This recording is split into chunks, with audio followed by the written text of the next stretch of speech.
राजकीय महाविद्यालय लक्ष्मणगढ़ अलवर से भूगोल सहायक आचार्य डॉक्टर नीरज कारकवाल। हम बीए पार्ट फर्स्ट में जो फर्स्ट पेपर है भौतिक भूगोल उसका अध्ययन कर रहे हैं। भौतिक भूगोल यह भूगोल की वह शाखा है जिसमें पृथ्वी के भौतिक तत्वों का अध्ययन किया जाता है और पृथ्वी के भौतिक तत्व वे तत्व हैं जिनकी रचना प्रकृति ने की है और मानव के हस्तक्षेप के बिना की है, जैसे पर्वत, पठार, मैदान, नदियों की घाटियाँ, समुद्र के तट, वनस्पति, मिट्टी आदि।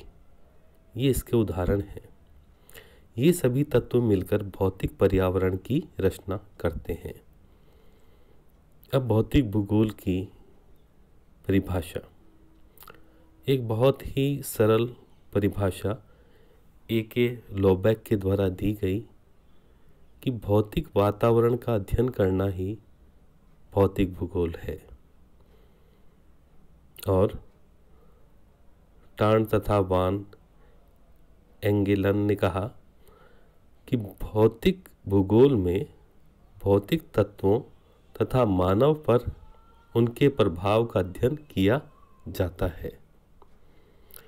आर्थर होम्स भी अपनी परिभाषा में कहते हैं कि भौतिक पर्यावरण का अध्ययन अपने आप में भौतिक भूगोल है, जिनमें पृथ्वी का उच्चवच यानी कि उसकी भू-आकृति विज्ञान, सागर तथा महासागर तथा वायु अर्थात मौसम विज्ञान, जलवायु विज्ञान का समावेश किया जाता है। ये थी प्रमुख परिभाषाएं भौतिक भूगोल की। अब जैसा कि आर्थर होम्स ने अपनी परिभाषा में इन सभी जो तत्व हैं उनको शामिल किया, इसके अनुसार ये भूगोल की जो विषय क्षेत्र हैं, भौतिक भूगोल के विषय क्षेत्र, ये इसके अंतर्गत आ जाते हैं। इसकी विषय सामग्री भी कह देते हैं। जैसे सबसे पहले स्थलमंडल का जो अध्ययन किया जाता है वह स्थलाकृतिक विज्ञान के रूप में किया जाता है। इसमें पर्वत, पठार, मैदान ये कैसे बने और इनका प्रभाव आदि ये सब इसमें अध्ययन किया जाता है। इसके बाद में दूसरा ये है जलवायु विज्ञान, मौसम विज्ञान। तो हमारा जो वायुमंडल है गैसों का आवरण है जो पृथ्वी को चारों तरफ से घेरे हुए है। कई तरह की गैसें हैं। किस प्रकार से यहाँ पर मौसम बनते हैं, जलवायु के कौन से तत्व हैं, क्या क्या उनमें परिवर्तन होता है, इन सब की विशेषताएं हम जलवायु विज्ञान में पढ़ते हैं। इसके बाद में समुद्र विज्ञान। हमारा जो जलमंडल है यानी पृथ्वी के ऊपर स्थित जलमंडल में जो जलीय भाग सम्मिलित है, तो उसमें जितनी भी प्रकार की विशेषता मिलती है, गतियाँ मिलती हैं या उसमें जो जीवन है, ये सभी भौतिक भूगोल का ही अध्ययन क्षेत्र है। इस तरह से सागरों, महासागरों इनके बारे में हम भौतिक भूगोल के इस शाखा में यानी समुद्र विज्ञान में पढ़ते हैं। इसके बाद में है जैव भूगोल।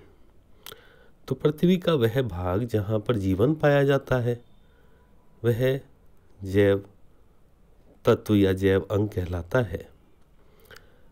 तो ये जो तीन हम परिमंडल पढ़ के आए हैं या अभी जिनकी जानकारी प्राप्त करके आए हैं, स्थलमंडल, वायुमंडल, जलमंडल, जहाँ पर भी ये मिलते हैं, इनका मिलन क्षेत्र होता है, वहाँ पर उनके बीच में क्रिया प्रतिक्रिया के फल के स्वरूप जैव मंडल वहाँ पर स्थित होता है।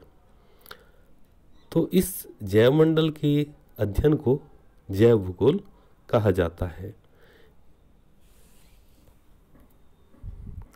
अब इसके बाद में जो हम स्थलाकृतिक भूगोल के बारे में पढ़ेंगे, स्थलाकृतिक विज्ञान के अंतर्गत इसमें आता है कि जो भी पृथ्वी पर पाई जाने वाली स्थलाकृतियाँ हैं, इनको 3 वर्गों में विभाजित किया जाता है। पहला है जिसको कहते हैं land forms of first order, यानी प्रथम श्रेणी की स्थलाकृतियाँ। इसके अंतर्गत भूपृष्ठ की जो भी महाद्वीप हैं, महासागर हैं, ये सब इसके अंतर्गत आते हैं। दूसरा है द्वितीय श्रेणी की स्थलाकृतियाँ। इसमें पर्वत, पठार, मैदान,